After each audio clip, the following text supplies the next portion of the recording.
எப்போதாவது நீங்க ஃபீல் பண்ணிருக்கீங்களா? நீங்க போட்ட எல்லா முயற்சியும் யாரும் கண்டுக்காம போற மாதிரி. ஈத்தனை பாருங்க, ஒரு திறமையான ஓவியர். அவரோட கனவுகள் நழுவி போறதா நினைச்சுக்கிட்டு இருந்தாரு.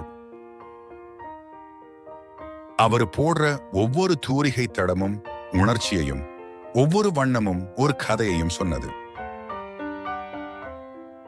ஆனா ஒவ்வொரு நாளும் அவர் அங்க இல்லவே இல்லைங்கிற மாதிரி மக்கள் கூட்டம் அவரோட கடையை கடந்து போயிட்டே இருந்தாங்க. ஈத்தனோட கதை வெறும் ஓவியத்தை பத்தி மட்டும் கூறும் கதை இல்ல, அது உறவுகளோட வலிமையை கண்டுபிடிக்கிறதை பத்தி கூறும் கதை. இந்த கதை விடாமுயற்சியையும் மற்றவர்களிடம் உள்ள அழகை உணர்வதையும் பற்றியது. உங்களை எப்போதாவது யாரும் கவனிக்கலன்னு தோணுச்சுன்னா தொடர்ந்து பாருங்க. ஏன்னா இந்த கதை நீங்க உலகத்தை பார்க்கிற விதத்தை மாத்த வாய்ப்பு இருக்கு, உங்களையும் கூட. ஈத்தன் ஒரு வரப்பிரசாதத்தோட பிறந்த ஓவியர். ஒவ்வொரு தூரிகை தடமும் உணர்ச்சியை வெளிப்படுத்தும், ஒவ்வொரு வண்ணமும் ஒரு கதையை சொல்ல காத்துட்டு இருக்கும். மென்மையான காலை வெளிச்சத்துல அவர் சோர்வில்லாம வேலை செஞ்சாரு. தன்னோட முழு மனசையும் ஒவ்வொரு ஓவியத்திலையும் கொட்டினாரு. ஆனா அவர் செஞ்ச அழகான ஓவியங்களை யாருமே கண்டுக்கல. அவரோட கடையை யாருமே பார்க்காத மாதிரி மக்கள் அவசர அவசரமா போனாங்க.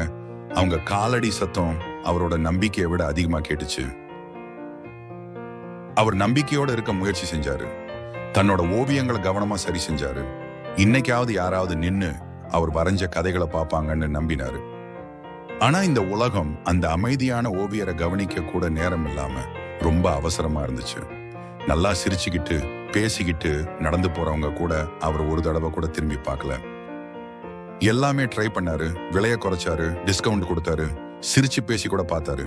ஆனா எதுவுமே ஒர்க் ஆகல. அவர் அங்க இல்லவே இல்லைங்கிற மாதிரி இருந்துச்சு. சூரியன் மறைய ஆரம்பிச்சதும் ஈத்தன் தன்னோட விக்காத கனவுகளை மறுபடியும் எடுத்து ஒரு பெட்டியில பத்திரமா வச்சாரு.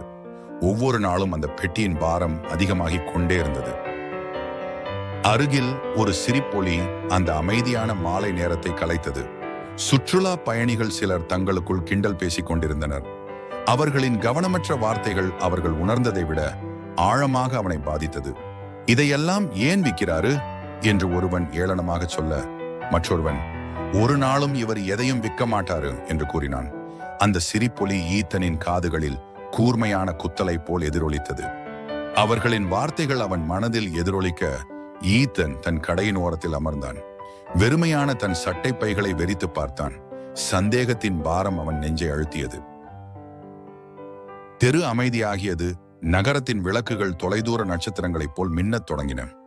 ஈத்தன் விற்கப்படாத கனவுகள் நிறைந்த ஒரு பெட்டியுடன் கனத்த காலடிகளுடன் வீடு திரும்பினான். அன்றிரவு அவனது சிறிய குடியிருப்பிற்கு வெளியே நகரத்தின் இரைச்சல் எப்போதும் இல்லாததை விட அதிகமாக கேட்டது. ஒவ்வொரு ஒலியும் அவனது தோல்விகளை நினைவூட்டுவது போல் இருந்தது.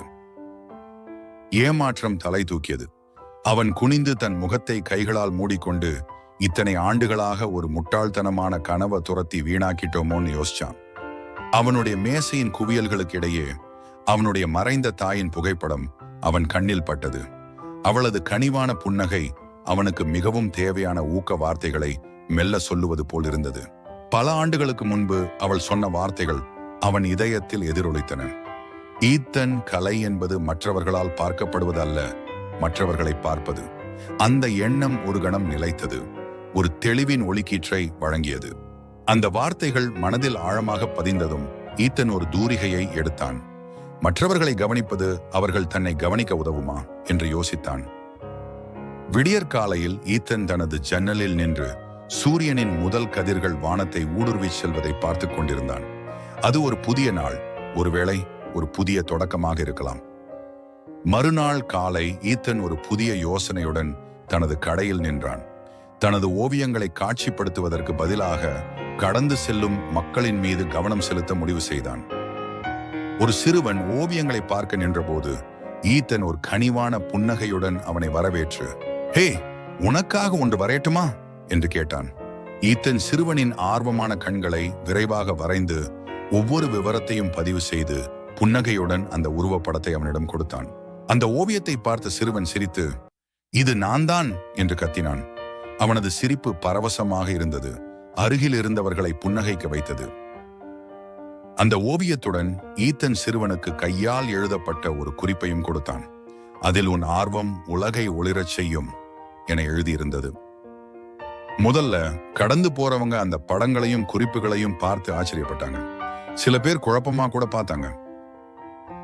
ஆனால் விரைவில் ஓவியம் வரைவது மட்டுமல்லாமல் மக்களின் சாரத்தை பிடித்து கொண்டாடும் ஒரு நட்பான கலைஞர் என்று செய்தி பரவத் தொடங்கியது. ஈத்தன் மற்றொரு ஓவியத்தை ஒரு இளம் பெண்ணிடம் கொடுத்தான். அதனுடன் நீங்கள் கருணைக்கு உத்வேகமாக இருக்கிறீர்கள் என்று எழுதப்பட்ட ஒரு குறிப்பையும் கொடுத்தான். அந்த குறிப்பை படித்ததும் அந்த பெண் புன்னகைத்தாள். அவளது கண்கள் நன்றியால் ஒளிர்ந்தன. ஈத்தன் காட்சியில் ஒரு மாற்றத்தை உணர முடிந்தது. அதிகமான மக்கள் கூட தொடங்கினர். அவர்களை கவனித்து அவர்களின் தனித்துவமான கதைகளை கொண்டாடும் கலைஞரை காண ஆர்வமாக இருந்தனர். முதல் முறையாக ஈத்தன் நம்பிக்கையை உணர்ந்தான். தனது கலை விற்பனை செய்வது மட்டுமல்ல, மக்களோட ஒன்றிணைக்கிறதுன்னு என்று அவன் உணர்ந்தான். ஒவ்வொரு படமும் வெறும் வரைபடத்தை விட அதிகமா இருந்துச்சு. அது ஒரு இணைப்பு நேரமா மாறிச்சு. அறிமுகம் இல்லாதவங்களுக்குள்ள பகிர்ந்துக்கிற ஒரு கதையா மாறிச்சு. ஒவ்வொருவரும் ஒரு ஓவியத்தை பெற்றுக்கொண்டு தங்கள் இதயங்களில் இன்னும் கொஞ்சம் ஒளியுடன் சென்றனர். ஈத்தனின் இதயமும் இலகுவானது. மத்தவங்க கிட்ட இருக்கிற அழக பாக்குறது மூலமா ஈத்தன் தன்னையும் மத்தவங்க பாக்குற மாதிரி உணர ஆரம்பிச்சான். நகரம் கொஞ்சம் பிரகாசமா தெரிஞ்சிச்சு.